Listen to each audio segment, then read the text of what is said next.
Hello everyone, today we will talk about the famous Japanese racing club, MidNight Club. MidNight Club was founded in 1987 and existed until 1999. The club became one of the most famous and respected automotive clubs of its time in Japan. An important role in forming this status was played by their code of honor. The background for the club's creation was the idea to oppose the biker gangs Bosozoku, who at night entertained themselves by chasing, cutting off, and intimidating drivers moving along the Wangan route. Initially, the club's distinguishing mark was a sticker on the front bumper of the car. Later, it was moved to the windshield because it was a more visible spot. The first cars in the MidNight Club were Porsches, Ferraris, and other fast sports cars. Later, cars such as the Nissan Skyline GT-R, Toyota Supra, Mazda RX-7, and other fast vehicles joined the club. These cars were much cheaper than their foreign counterparts, and after some modifications, they were in no way inferior to them and could easily catch up with and overtake motorcycles. Not just anyone could join the club. There was a set of strict rules for selecting participants. In addition, a participant's car had to be capable of reaching at least 250 kilometers per hour, because on certain sections of the road, cars often exceeded 300 kilometers per hour. New members became apprentices for about 1 year. They had to attend all club meetings and races. However, only about 10% of all applicants met the high requirements, and only the chosen among them could aspire to membership. Because of this strict selection, the club averaged about 30 members who were considered the elite. The high driving skill of the participants and their fast cars did not allow the police to easily catch the racers. Police work was further complicated by the gentleman's agreement adopted in 1977 among Japanese automakers, which limited the top speed of vehicles, including police cars, to 180 kilometers per hour. In other words, a car could not go faster than 180 kilometers per hour.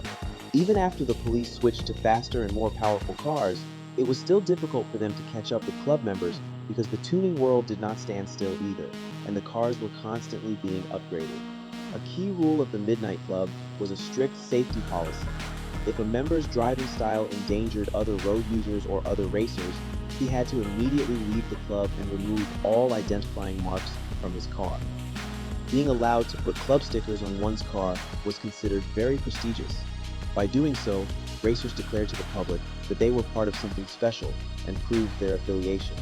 But if someone saw MidNight stickers on a car whose owner was not up to par, that owner had a hard time.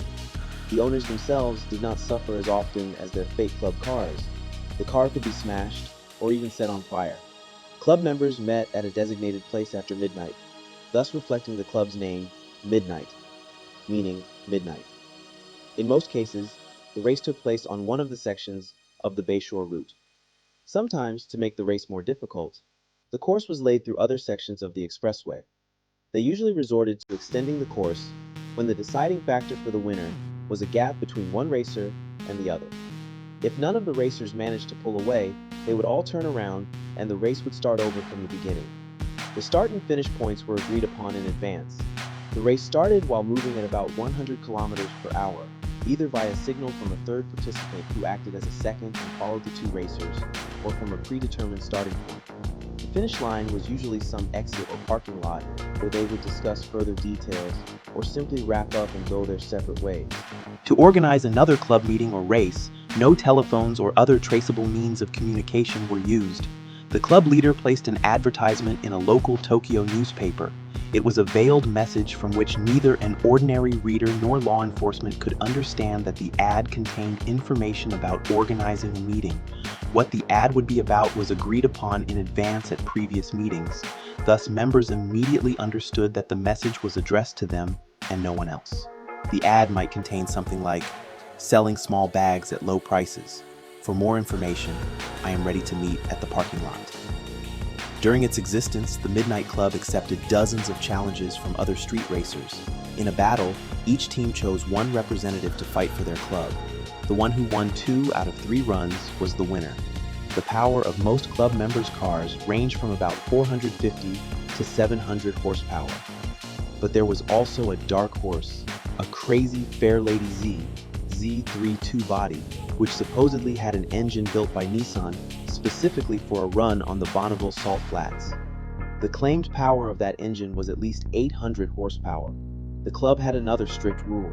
Under no circumstances were members allowed to ask other members what job they did, what they did for a living, how much they earned, or where they got the money for tuning and upgrading their cars. That was strictly forbidden. Only the name and nothing more. If several members were friends, they were obliged to keep silent about it. Rumors said that one club member spent about $2 million restoring and modifying his Porsche 911. This once again shows how strong the participants' drive for top speed and unlocking the potential of their cars was.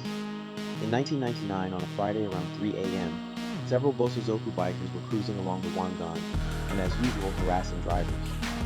They caught up with several Midnight Club cars and flashed their lights at them, which meant a challenge to race. The challenge was accepted. During the battle, one of the bikers, maneuvering through traffic at 250 kilometers per hour, lost control, clipped the car he was trying to overtake, and set off a chain reaction. 2 bikers died at the scene. 8 motorists were hospitalized. 6 of them were ordinary drivers traveling on the night expressway. According to one version, the motorcyclist was drunk. According to the strict rules that the club itself had established, they had to disband the club. The rule was simple.